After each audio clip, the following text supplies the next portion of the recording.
Assalamualaikum. Assalamualaikum warahmatullahi wabarakatuh. Waalaikumsalam warahmatullahi wabarakatuh. Yang terhormat Mistika Febriani, MPD selaku dosen pengampu pada mata kuliah Konseling Multikultural.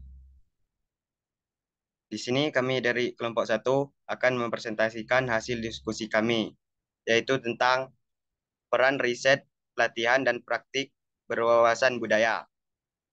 Sebelumnya saya akan memperkenalkan anggota dari kelompok satu, yaitu yang pertama Adi Setiawan, yang kedua saya sendiri Eko Nasron, yang ketiga Arnanda Cahyani.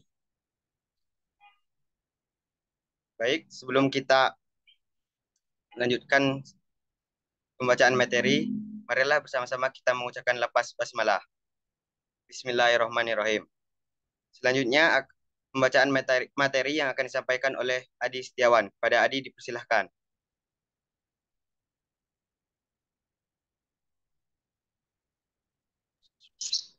A. Perawatan yang didukung secara empiris. Perawatan yang didukung secara empiris atau dikenal sebagai perawatan berbasis. Bukti atau praktik berbasis tersebut adalah perawatan dan terapi yang memiliki bukti medis dan ilmiah berdasarkan penelitian yang menunjukkan bahwa mereka bekerja. Setiap pengobatan baru yang diajukan untuk persetujuan FDA harus didukung oleh hasil pelari uji coba uji coba terkontrol secara acak yang menunjukkan bahwa itu aman dan efektif.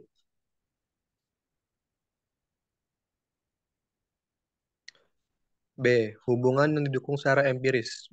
Dalam ilmu pengetahuan, hubungan empiris atau hubungan fenomenologis adalah hubungan atau korelasi yang didukung oleh eksperimen dan observasi tetapi tidak harus didukung oleh teori. Hubungan empiris didukung oleh data konfirmasi terlepas dari dasar teoritis seperti prinsip pertama. Kadang-kadang penjelasan teoritis untuk apa yang awalnya merupakan hubungan empiris ditemukan. Dalam hal ini, hubungan tersebut tidak lagi dianggap empiris. Hubungan yang didukung secara empiris atau ISR diadopsi dalam konseling untuk membantu terapi yang efektif dan berbasis individu. Ada konsensus di antara konselor bahwa kualitas obat tergantung pada hubungan antara klien dan pengasuh. Hubungan ini juga dikenal sebagai aliansi terapeutik dan berkolerasi positif dengan hasil pengobatan. ISR ini mencapai hasil yang lebih baik jika klien berasal dari latar belakang yang beragam. Masalah dalam aliansi terapeutik mungkin signifikan dalam intervensi kesehatan mental yang kurang dimanfaatkan. Dalam konteks ini, tanggapan menyiratkan bahwa komunikasi itu efektif dan dapat mengarah pada perasaan dan ekspresi yang lebih baik. Selain itu, mereka dapat meningkatkan sesi konseling karena mereka membantu klien untuk sesuatu yang dilakukan semua konselor dengan pasien mereka begitu mereka memulai hubungan, baik sengaja atau tidak sengaja. Pakaian pengasuh dan bentuk komunikasi nonverbal lainnya mengungkapkan beberapa aspek tentang mereka. Secara keseluruhan, pengungkapkan diri adalah variabel yang penting ditunjukkan oleh seorang terapis ketika dia berbagai pandangan pribadinya dengan klien untuk meningkatkan kondisi mental dan emosional mereka. Konseling variabel ini sangat penting karena membantu mengurangi jarak kekuasaan antara terapis dan klien mereka.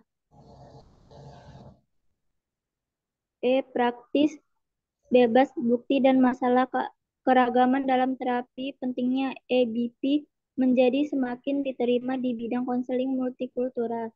Diskusi tentang ABP awalnya berfokus pada penelitian yang mendukung terapi untuk gangguan tertentu, tetapi dialog sekarang telah diperluas untuk mencakup keahlian klinis, termasuk memahami pengaruh perbedaan individu dan budaya pada pengobatan dan pentingnya mempertimbangkan karakteristik budaya dan preferensi klien dalam penilaian rencana perawatan dan hasil terapi.